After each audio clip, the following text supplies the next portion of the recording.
Hello बंधुरा welcome back to my channel happy hearts of Guwahati. तो सबाई केमन आछो? आशा करी भालो आछो। और आज के होच्छे 7 सेप्टेम्बर, आज के होच्छे गणेश चतुर्थी।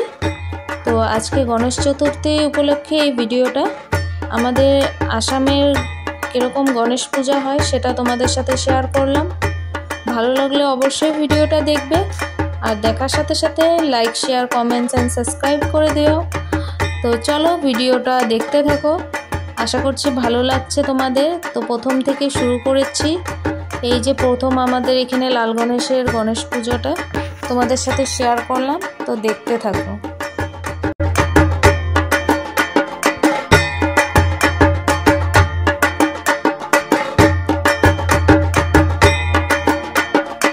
তো এখানে পূজাটা তোমাদেরকে দেখালাম। তো চলো এখন তোমাদেরকে আরো অনেকগুলো পুজো দেখাবো। কোথায় কোথায় নিয়ে যাই তোমরা পুরো ভিডিওটা দেখো, স্কিপ করো না। যারা আমার ফ্রেন্ডসরা আছো সবাই ভিডিওটা দেখবে আশা করছি। তো চলো আমি তোমাদেরকে আরো কয়েকটা জায়গায় পুজো দেখাবো, তো দেখতে থাকো পুরো ভিডিওটা।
তো এই যে আরেকটা পুজো তোমাদের সাথে শেয়ার করলাম। তো ভেতরে আরেকটা আছে, সেখানেও গণেশ পূজা হয়। চলো সেই গণপতি বাবাকে দেখে আসি আর তোমাদেরকেও দেখাই। তো এখানে আজকে জানো বন্ধুরা বহুত গরম পড়েছে, গরমে আর মানে থাকা যাচ্ছে না, আর তার মধ্যে লোকের ভিড়ের গরম আরও বেশি লাগছে। তো এটাই লাস্ট মানে আজকে ঠাকুর দেখা। আগামীকাল ইচ্ছা আছে যাওয়ার, যদি হয় তো তোমাদের সাথে তো শেয়ার করবই। তো জানি না তোমাদের কীরকম লাগলো, ভালো লাগলে ভিডিওটা বেশি বেশি করে দেখো, দেখার সাথে সাথে লাইক শেয়ার কমেন্টস করো। সবাই ভালো থেকো, সুস্থ থাকো। গণপতি বাপ্পা মোরিয়া।